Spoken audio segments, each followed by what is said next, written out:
Bom dia. Hoje estamos terminando o nosso estudo da Epístola de Paulo aos Colossenses. Nós já aprendemos muita coisa, mas sabe mais uma coisa? Que nós temos tanto mais para aprender. Mas essa vai depender da sua própria vontade, do seu próprio estudo, para entender o livro de Colossenses. Nós aprendemos que mesmo Epáfras, que trabalhou na palavra na Assembleia de Colossos, era companheiro de prisão de Paulo em Roma. Sabe que Paulo nunca foi para a cidade de Colossos, e Epáfras foi o responsável por levar o evangelho aos colossenses e também levar as informações da igreja para o apóstolo Paulo. Nós lembramos que destacamos 3 palavras muito importantes. Primeiro, nós aprendemos que os santos significa uma pessoa separada do pecado e salva na pessoa do Senhor Jesus Cristo, que na prática todos nós temos de sermos salvos e santos, separados do pecado. Nós aprendemos que ele escreveu para os irmãos. Irmão o quê? Que tem o mesmo pai, que pertence à mesma família. A Bíblia diz que todos quantos o receberam, deu-lhes o poder de serem feitos filhos de Deus aos que creem no seu nome. O João, capítulo 1, verso 12, ensina. Paulo escreveu para os fiéis. A pessoa fiel é alguém em que podemos colocar a nossa fé, a nossa confiança, sem medo de ser enganados, nem decepcionados. Então, Deus é o nosso maior exemplo de fidelidade, e Deus recompensa a fidelidade de quem segue o Senhor Jesus Cristo. Na segunda mensagem, nós aprendemos mais coisas. Nós estudamos sobre a graça e paz de Deus. Apresentamos também a diferença entre a graça e misericórdia. Lembra que foi? Pela graça recebemos o que não merecemos, e pela misericórdia de Deus não recebemos o que realmente, na realidade, merecemos. E nós aprendemos o que é a graça de Deus. Nós aprendemos que a graça é a fonte de todas as bênçãos concedidas por Deus. A Bíblia fala em Colossenses 1, verso 6, que já chegou a vós, como também está em todo o mundo, e já vai frutificando como também entre vós, desde o dia em que ouviste e conhecestes a graça de Deus em verdade. Nós aprendemos que aquela frase, em verdade, significa que ouvimos ou conhecemos sinceramente. Nós aprendemos que a graça é um favor que não é merecido. A graça é algo bom que é dado não porque a pessoa merece, mas porque a pessoa que está dando é generosa. Nesse caso, Deus nos oferece a salvação pela graça. Nota bem, a graça na sua vida não é adquirido por uma igreja, uma obediência a certas regras de uma igreja, nem por fazer boas obras. A graça é uma coisa que é dada por Deus a nós, pela vontade de Deus. A graça na vida do crente não se limita à salvação no momento em que aceitamos o Senhor Jesus Cristo como Salvador. A graça de Deus atua ao longo da nossa vida, nos dando a capacidade de fazer, ou para fazer as coisas boas, e parar de pecar. Mas Paulo diz graça e paz. O que é paz? Segundo o dicionário Wikipédia, geralmente definido como um estado de calma, tranquilidade, uma ausência de perturbações e agitações. O que é a paz? A paz é um estado de tranquilidade e harmonia interior com Deus e com as outras pessoas. E nós aprendemos que a verdadeira paz vem de um relacionamento com Deus, através do Senhor Jesus Cristo. A paz faz parte do fruto do Espírito Santo. Tendo Cristo como Salvador, você terá paz. Paz não significa estar num lugar sem ruído, sem problemas, sem trabalho árduo ou sem dor. A paz significa que, apesar de estar no meio de tudo isso, permanecemos calmos em nosso coração, porque temos Cristo como Salvador. Nós descobrimos que a paz é dada por Deus e também no Senhor Jesus Cristo. E nós descobrimos que é dado aos santos e irmãos fiéis em Cristo, que estão em Colossos. Paulo falou, graça a vós e paz da parte de Deus, nosso Pai, e do Senhor Jesus Cristo. Já aprendemos que a graça e paz, ambos, são dados por Deus na pessoa do Senhor Jesus Cristo. Mas temos mais uma palavra que nós consideramos durante o nosso estudo. A palavra é gratidão.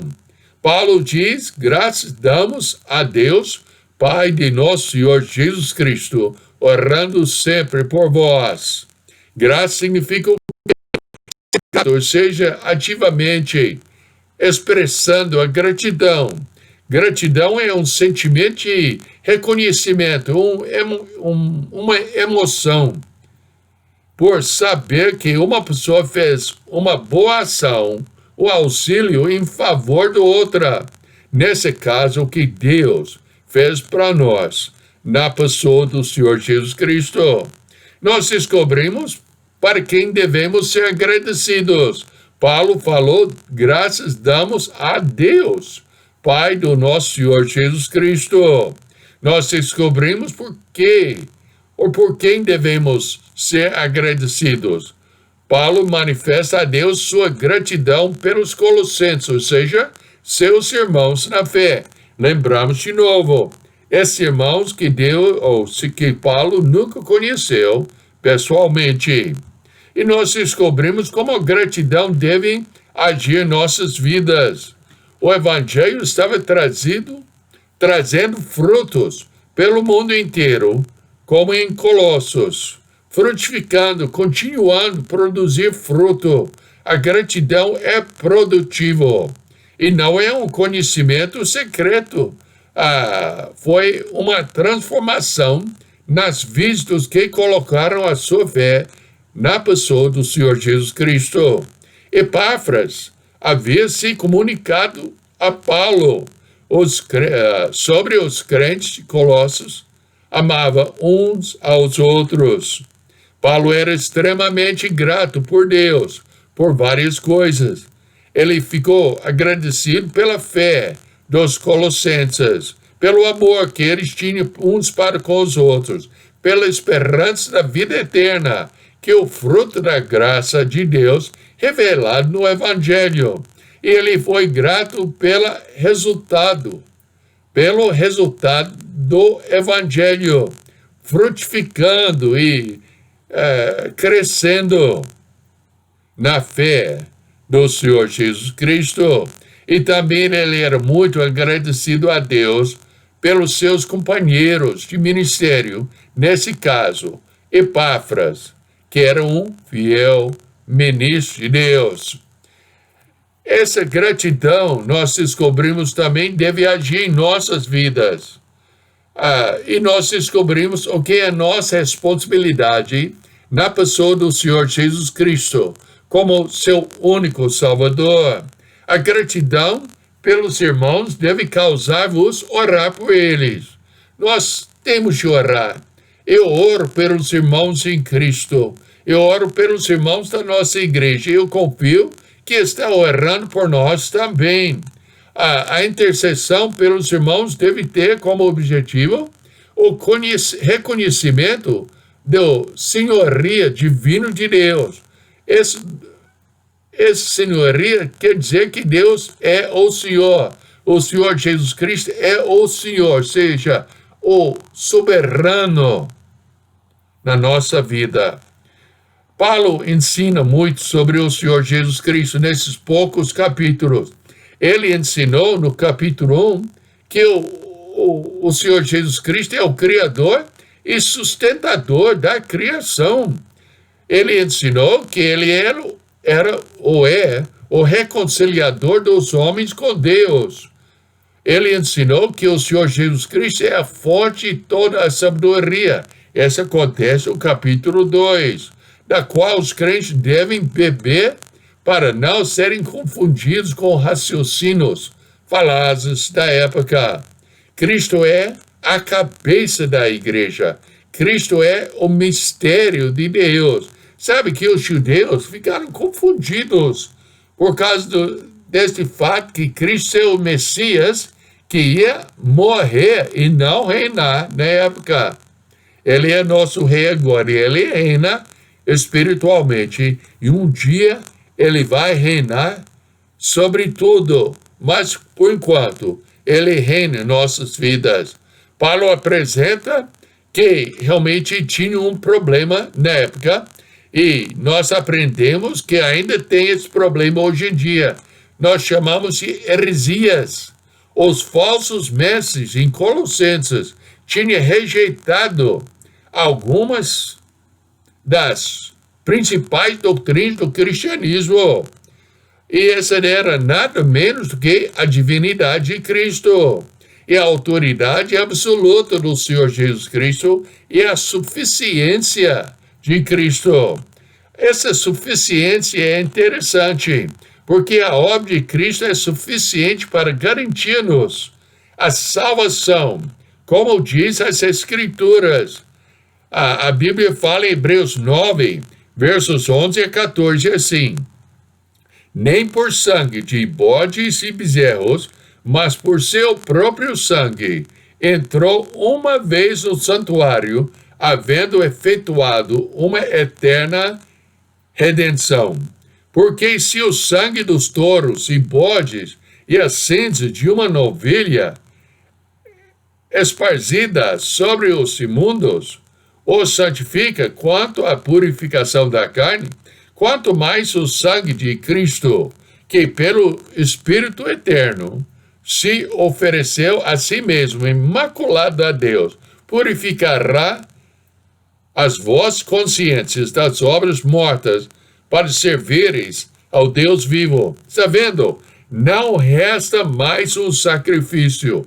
Esse negócio de tomar hóstia, pensando que adiciona a graça a nós, que estamos sacrificando Cristo novamente, é totalmente falso. Porque Cristo morreu uma vez. Ele ofereceu o sangue, o seu próprio sangue, uma vez, para todos, para perdoar os nossos pecados. O Cristo é suficiente para meditar nossa relação com Deus. Colossenses apresenta Cristo como o Senhor Supremo, com suficiência. O crente encontra a perfeição. Os primeiros 2 capítulos de Colossenses apresentam e defendem essa verdade. Os últimos 2 desvendam as implicações práticas, ou seja, tira a cegueira e desvenda nossos olhos para ver como é a supremacia de Cristo é importante em nossas vidas. Primeiro, você pode ver claramente que Cristo é Deus. A supremacia de Jesus Cristo depende da unicidade dele como o eterno e amado Filho e herdeiro de Deus. Colossenses 1, versos 13 a 15, ensina: pois fala, nele habita a totalidade dos atributos, a essência e poder divinos de Deus. Ele é a revelação e apresentação exata do Pai, e tem prioridade em tempo e primazia em categoria sobre toda a criação. O verso 5 de capítulo 1. A sua suficiência depende de sua superioridade. Paulo declara a autoridade de Cristo em 3 formas. Ele mostra que Cristo é Senhor de toda a criação. É importante entender como a criação é importante em toda a Bíblia. Tem pessoas que querem ensinar que Deus não criou o mundo, que o mundo aconteceu por si mesmo. Se Deus não criou o mundo, então como é que o Senhor Jesus Cristo é o Criador do mundo? E se ele não é Criador do mundo, como é que ele pode ser Salvador do mundo? Em segundo lugar, Jesus Cristo é superior na igreja, como seu Criador e Salvador. De novo, é importante entender que Cristo é que reina. E ele reina através da palavra de Deus. Eu tenho ouvido muitas pessoas que querem colocar as suas ideias em cima da palavra de Deus. Nós devemos deixar a palavra de Deus transformar as nossas ideias. Tem pessoas que falam, cada pessoa tem a sua interpretação. É uma ideia falsa. Interpretar a palavra de Deus é entender o que Deus queria dizer e não colocar as nossas ideias em cima da palavra de Deus. Então, em primeiro lugar, o Senhor Jesus Cristo é Senhor de toda a criação. O Senhor Jesus Cristo é superior na igreja como seu Criador e Salvador. Em terceiro lugar, Jesus é superior na salvação. Pensa bem, a igreja não salva ninguém. Você pode ser batizado e tomar tanta da ceia do Senhor que quiser, pode até fazer tantas obras, e isso não salva ninguém. O que salva é a colocação da sua confiança unicamente e totalmente na pessoa do Senhor Jesus Cristo, arrependendo-se do seu pecado, rejeitando o pecado, rejeitando a confiança naquilo e colocando toda a sua confiança no Senhor Jesus Cristo. Paulo fez várias advertências contra a heresia da época e nossa época hoje em dia. Ele mostra que nenhuma prática humana, por mais piedosa que pareça, é mais importante do que a obediência a Cristo. Pode ler capítulo 2, versos 16 a 19, que mostra. Ele mostra também, nos versos 6 a 10, no capítulo 2, que Cristo é divinamente superior aos rudimentos do mundo. A obra de Cristo é superior às obras dos homens. E Cristo promove o verdadeiro crescimento. As exortações de Paulo para o viver cristão. Paulo mostra somente uma vida obediente a Cristo, cheio de temor e amor. É a prova mais forte da união de Cristo. Os resultados dessa união com Cristo devem ser refletidos no viver diário, incluindo tudo envolvido na sua vida pessoal. Eu já vi pessoas que no domingo é um santinho, e na segunda, ou terceira, quarta feira da semana, torna-se um verdadeiro diabo. Nós temos de ter uma vida que mostra união com Cristo na sua vida doméstica. Pode ler na sua Bíblia, em Colossenses 3, versos 18 a capítulo 4, verso 1.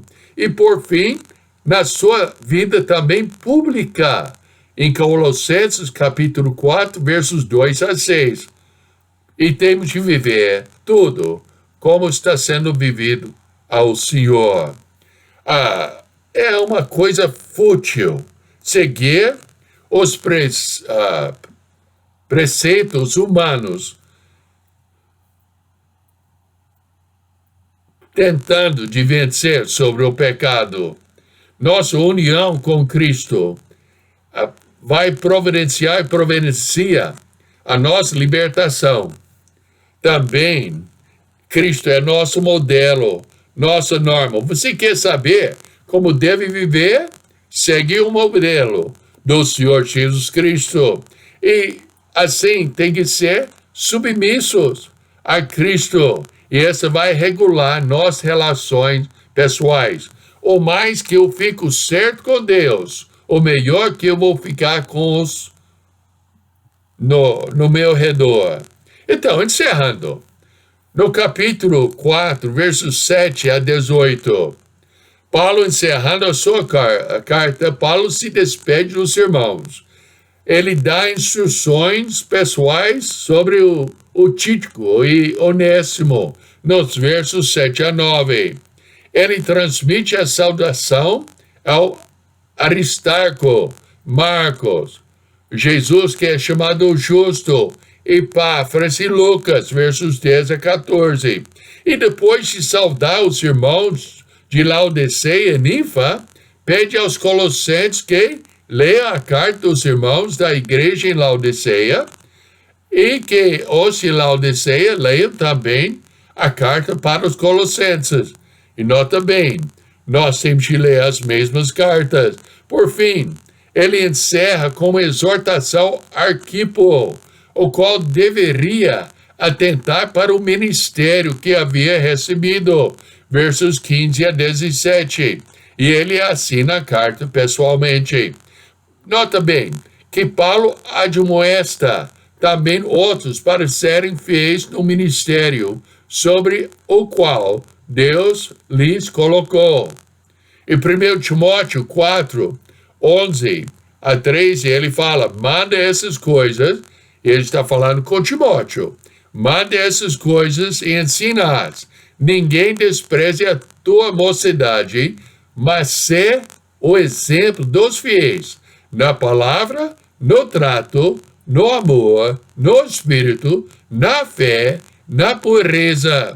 E depois ele fala, persiste em ler, exortar e ensinar até que eu vá. Nota bem, Paulo está dando instruções para seu próprio filho na fé, Timóteo, e serve para nós também. Para o outro filho na fé, o Tito, Paulo, em capítulo 2, versos 7 e 8, fala, em tudo se dá por exemplo de boas obras, na doutrina, mostra incorrupção, gravidade, sinceridade, linguagem sã e irrepreensível, para que o adversário se envergonhe, não tendo nenhum mal que dizer de nós. E, finalmente, mais um versículo só, mais um trecho, 2 versículos, em 2 Timóteo, capítulo 3, versos 16 e 17, Paulo diz, toda a escritura é divinamente inspirada e proveitosa para ensinar, para redarguir, para corrigir, para instruir em justiça, para que o homem de Deus seja perfeito e perfeitamente instruído para toda boa obra. Então, vamos seguir o Cristo que a palavra de Deus apresenta. Vamos obedecer a todos os princípios que a palavra de Deus ensina. Vamos apresentar a salvação que a palavra de Deus oferece em Cristo Jesus. Que a salvação não é pela igreja, não é por obedecer certas regras ou regras de uma igreja, mas é por arrepender-se do seu pecado e colocar a sua confiança totalmente no Senhor Jesus Cristo, reconhecendo o fato que Ele é o Deus verdadeiro, Ele é o Deus supremo, Criador e Salvador do mundo. Vamos orar. Precioso Pai, nós te agradecemos pelo estudo de Colossenses e pedimos que cada um de nós possamos ler mais e mais esta epístola tão preciosa para aprender ainda mais. Continua, ó Pai, a mensagem em nossos corações e também ajuda a gente nos próximos estudos que possamos aprender mais de Ti. Em nome do Senhor Jesus Cristo, Criador do mundo, Salvador do mesmo, o nosso Senhor. Amém. Amém. Então, os estudos não terminaram. Vamos continuar no próximo estudo e vamos aprender mais da Palavra de Deus. Então, até a próxima e Deus te abençoe.